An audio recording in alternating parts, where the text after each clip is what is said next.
You know, it's been a little while since I've been top of the timesheets in any session, to be honest. I can't even remember the last time. So it's good to remind myself I still got it and haven't forgotten how to drive, and the break, you know, came at a good point. Of course, it's only the sprint session. Still got the job to do tomorrow. The main qualifying is going to be the key one, and McLaren looked really fast. Ferrari looked quick. It's been a real surprise to us as a team these past couple of races, but yeah, we're in a good spot. Absolutely nothing in it out there, Lando. I know you just missed out on pole. How are you feeling after that lap? How close was it? 0.041. Oh, okay. Still something. So I think reasonably happy. Still a good position. Yeah, it was a reasonable lap, and considering how close it was, you know, easily could have been first, easily could have been fourth or fifth. So no, a good qualifying, close between all the teams, which is exactly what we expected. But yeah, just of course a little bit disappointing to be P2 instead of P1. Pretty happy though with how the car's behaving and doing everything you kind of want it to do around here to get the pace out of the car? Yeah, pretty much. I think just the step onto the soft, there was probably little bit more grip that I didn't quite get out of it from the medium onto the soft for Q3. So I think maybe I could have just pushed it a little bit more. But I think otherwise the car's been performing well, and looks like it's continued its strong performance from Budapest. So plenty of positives, and hopefully that just continues for the rest of the weekend. And there's some things I can work on, some things we can maybe get out of the car for tomorrow's qualifying. And but we started the weekend strong, so happy with that. Reckon you can take the fight to George tomorrow for the win?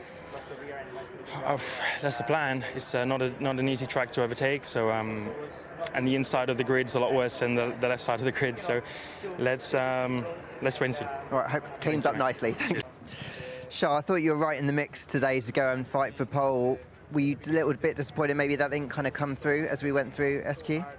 Well, I would have preferred to start first, but at the end of the day, I'm very happy about today, because honestly, I think it was one of the best, if not, I think it's my best qualifying lap this year. And that means that we are doing something right also with the filling. Then it doesn't mean it stays there forever, but at least it's always good steps in the right direction, and especially after such a long break, you kind of want that filling to start the second half. So it was a good effort. Unfortunately, we just missed pole, but at least we are more or less in the mix. In terms of the limited learning you could do in practice this morning, how happy are you with the car around this kind of track? I was quite comfortable with the car since this morning. So in terms of race pace, it's a bit more difficult. The conditions this morning were a little bit tricky. So we'll have to wait and see for tomorrow in the sprint race. But I believe that for now it looks like a positive start to the weekend. Oscar, so close out there in that second phase of SQ. You look fast and obviously bolted on the soft. Were you disappointed maybe a little bit more pace didn't come out of the car? A little bit, yeah. I think, just the soft lap wasn't quite as good, and I feel like it's often the case this year that you put the soft tyre on and it's not quite as nice as the balance you have on the medium. But no, compared to where I was this morning in practice, much happier. We changed a few things, and I was a lot happier. So I think that's the positive is the progress from this morning. Yeah, obviously it was pretty close, and I feel like with a better lap maybe we could have had pole, but I'm learning and improving, so that's the most important thing. And I guess important also that you're in the thick of it, right, in the mix in terms of the pure pace. Only a tenth separated the top four. It feels like if you can get everything right this weekend, still lots to play for, isn't there? Yeah, definitely. I think it's going to be tight between us, Ferrari and Mercedes by the look of things. So it's going to be all about filling in those last little details and gaps and seeing what we can do. Well, good luck for the rest of the weekend. Thanks, Oscar. Cheers. Thanks. Just talk us through that today. A little bit frustrating to have the result you had, I guess.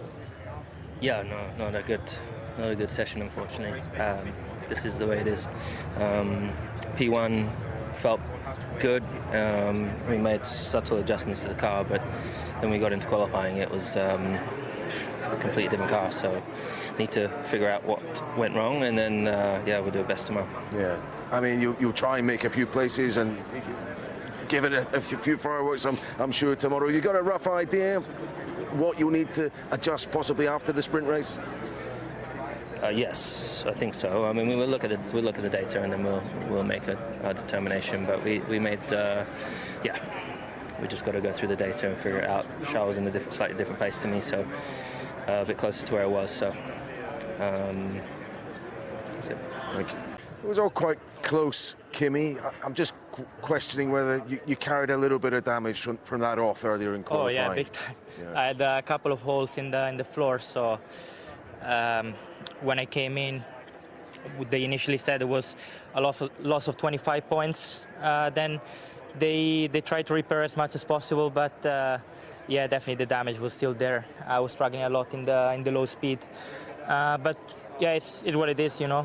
It was a little bit too much entry speed in the last corner in that lap 1, and lost the rear and went through the gravel, and yeah, that was pretty much it. And then obviously also was not easy to build the confidence back, but you know, still decently close, and we'll have another go tomorrow. Yeah, tomorrow is another day. Are you hopeful of making a few places, getting a few more points from the starting position you have? Yeah, I mean, we'll try to, you know, do the best race we can. Of course, you know, it's very close at the front, so it's not going to be easy to overtake, but yeah, we'll try to do the best we can, even with the damage, and then from qualifying, we're going to tidy the car up and go again. Better luck tomorrow. Thank you. Max, what's the kind of overriding emotion out there? I know kind of where you felt in the pecking order so far this year. Is that kind of where you thought you'd stack up at the end of quali today?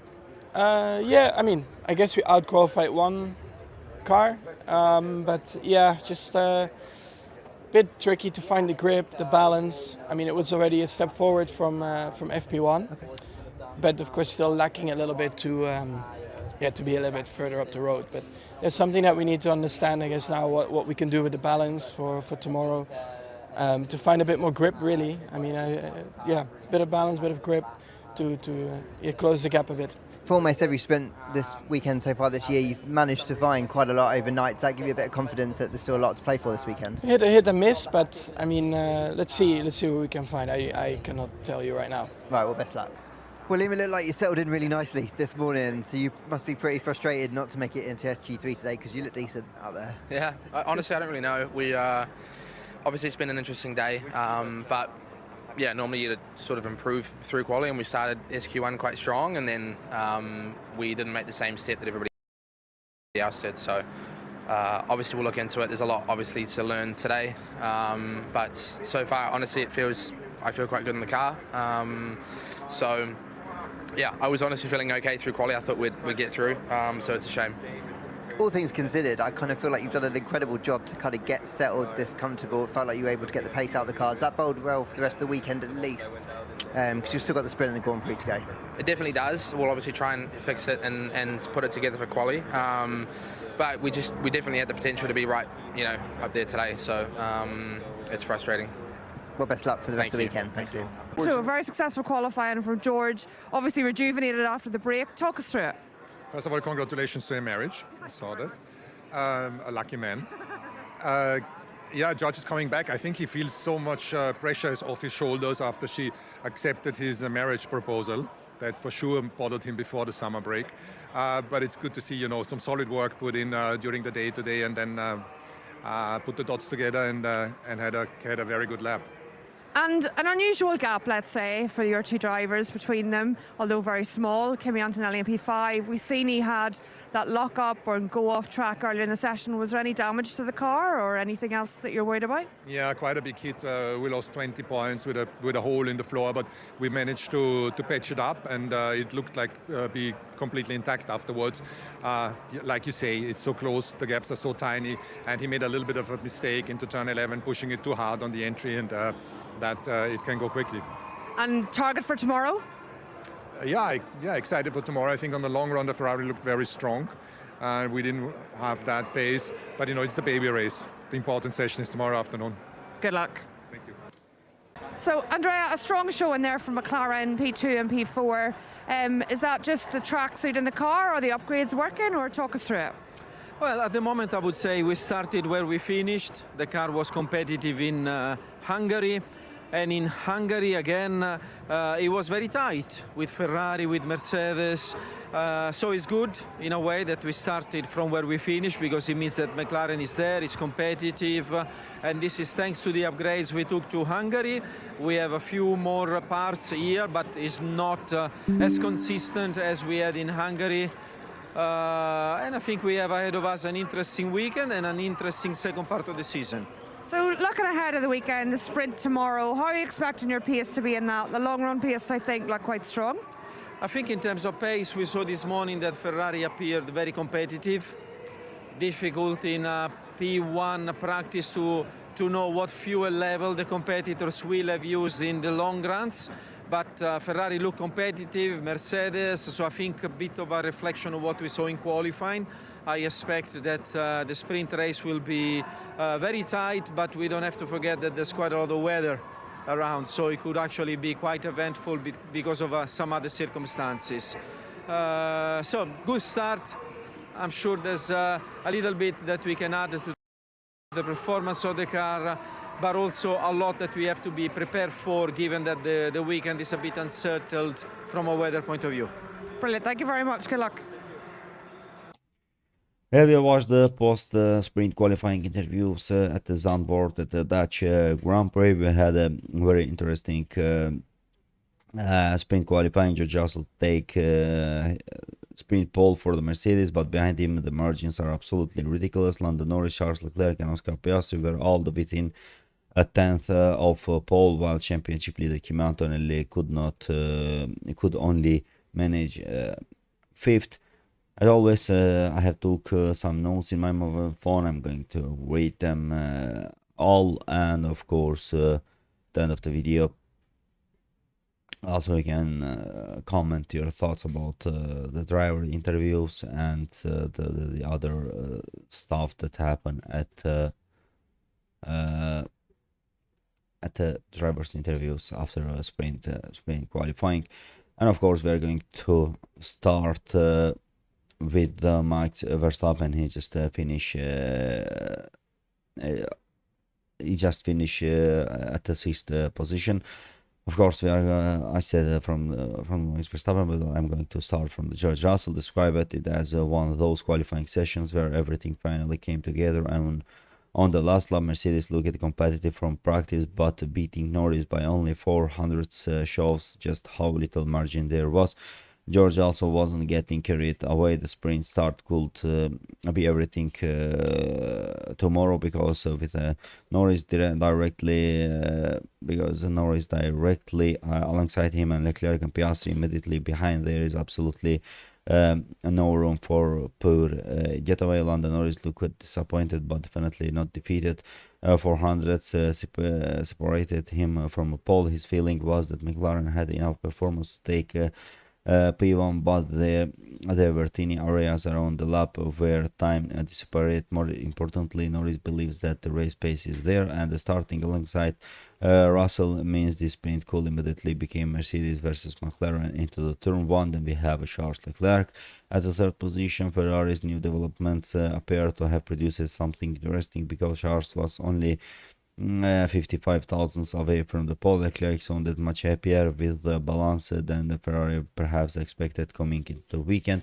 But the interesting question now is whether Ferrari has optimized the car more toward qualifying, or whether that performance will survive across entire sprint distance. Oscar Piastri was fourth and only around 10th away from the George Russell. He admitted the result was frustrating because the difference between a P1 and P4 was basically one small mistake, but McLaren having both cars inside the top four gives them options, but we will see what will happen actually.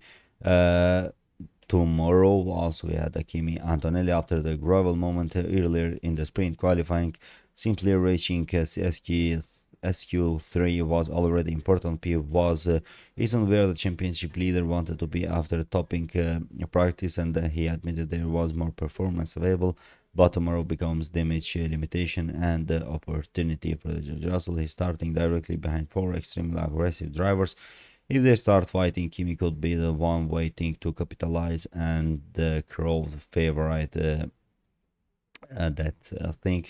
Also, Max Verstappen at the sixth position. The car has looked incredible around Zandvoort, particularly with the balance and the oversteer and a half a second pole is significant around such a short circuit. But Verstappen also knows tomorrow isn't qualifying. This is his home crowd, potentially the final Dutch Grand Prix weekend at the Zandvoort, and you can guarantee he isn't going to sit quietly at the 6th position. And also we had Lewis Hamilton, a little bit disappointment about him today. Ferrari clearly has stopped because Leclerc is on the second stroke, so Lewis knows there was more available. His focus after the session was understanding where the difference came from, rather than blaming the car. And with the Ferrari introducing developments this weekend, tomorrow's sprint becomes another important test of whether those races have actually improved their race performance. Behind them also we had Pierre Gasly reduced, one of the surprises of the season, with a P8. Alpine brought developments specifically to his car, and suddenly there is inside the top 10, and more and more the drivers that we have in our video. Just don't forget to like this, to comment it, and of course to subscribe to the channel.